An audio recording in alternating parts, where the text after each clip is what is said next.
börək daşlarının ümumiyyətlə hansı fəsadlar verirlər? Yəni börək daşlarını biz niyə müalicə etməliyik? Bir çox suallar ortaya çıxır. Xüsusən də börək daşlarını müalicə etməliyikmi? Hansı ölçüdə olan börək daşlarını biz müalicə etməliyik? Və bu börək daşlarını müalicə etdiyimiz zaman hansı nəticəni əldə edə bilirik? Ümumiyyətlə börək daşları bir neçə növləri vardır. Uratdır, oksalatdır, sonra fosfat daşlarıdır, sistin daşlarıdır, bir neçə növ daşlarımız vardır. Bu daşları biz tanımaqla birinci olaraq onların müalicə üsulları haqqında bizdə fikirlər formalaşır. Yəni börək daşlarının, urat daşları biz müalicə ilə hər hansı bir medikamentoz, yəni dərmanlarla müalicə edə bilirik. Xüsusilə urat daşları turş mühitdə yarandığı üçün biz qələvə mühit yaradaraq bu daşları müalicə edə bilirik. Amma oksalat daşları tamam fərqlidir. Yəni əməliyyatımızda gördüyümüz kimi oksalat daşları çox möhkəm daşlardır. Kompüter tomografiyası ilə biz müayinə etdiyimiz zaman, xüsusilə də burada da gözəl bir simika biz qoymuşuq. Deməli görüntüyə əsasən börək daşlarında, yəni kompüter tomografiyada daşın sıxlığı 1400 Hansfeld sıxlığında olur. Yəni 1400 Hansfeld sıxlığı o deməkdir ki, daş çox möhkəm daşdır, oksalat daşıdır. Bu daşlara ancaq və ancaq endoskopik yolla börək daşları çıxarılmalıdır. Börək daşlarının çıxarılması haqqında da bizim bir çox əməliyyatlarımız vardır. Yəni gələcəkdə də biz bir çox əməliyyatlarımızı canlı olaraq çəkilişini çəkərək, yəni YouTube kanalımıza qoyacağıq.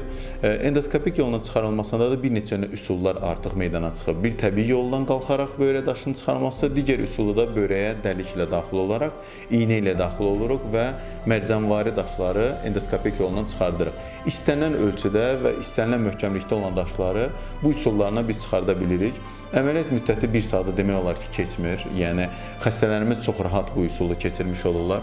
Xəstənin yatışı maksimum 2 gün olur. Yəni çox doğrudan da az invaziv olan üsullardır. Ümumiyyətlə mən özüm Avropa Uroloqlar Cəmiyyətinin idarə heyətinin üzvü olduğuma görə Avropa Uroloqlar Cəmiyyətinin protokolları vardır, guidelines vardır ki, bu guidelines'ın üzərində xüsusi vurğulamaq istərdim. Yəni guidelines'da deyilir ki, birinci olaraq börək daşlarının ölçüsü nəzərə alınmalıdır. Yəni 2 sm-dən kiçik olan daşlara biz tam təbii yolla qalxaraq holmium lazerlə parçalaya bilir daşları. 2 sm-dən böyük ölçülü daşlarda isə endoskopik operkutan üsul öz yerini tapmış olur. Ümumiyyətlə guidelines'ə əsasən də xəstələrimiz bilməlidir ki, əməliyyatdan sonra xüsusilə 3 litr gün ərzində su içməlidirlər. Yəni biz suyun miqdarını, qəbul etdiyimiz mayenin miqdarını 3 litrdən az etmiş oluruqsa, börək daşları yenidən yaranmış ola bilir. Buna görə də minimal su qəbulumuz 3 litr olmalıdır.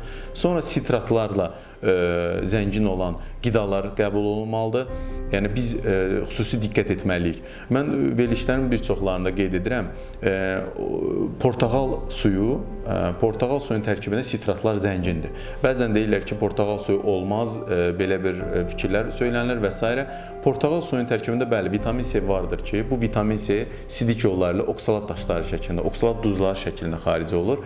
Buna görə yəni portağal suyunun qəbul edilməsində düzgün sayılmayan fikirlər söylənilir. Amma bu belə deyildir.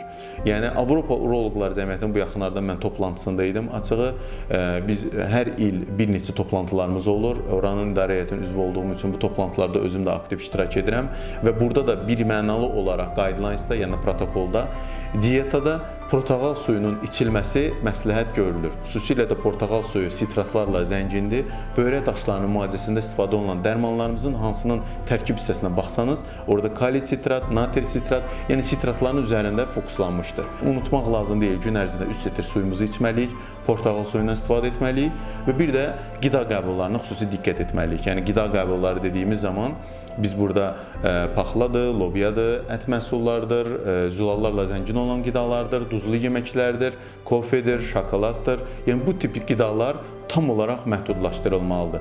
Biz bu pəhriz formaları demək olar bütün xəstələrimizə veririk əməliyyatdan sonra da və xəstələrimiz əsasən bilməlidirlər ki, endoskopik yolla daşın çıxarılması çox sadə əməliyyatlardır. Amma bununla yanaşı düzgün pəhrizin aparılması önəmlidir. Çox sağ olun diqqətinizə görə. Mən istərdim ki, bizim YouTube kanalımızı daimi izləyəsiniz.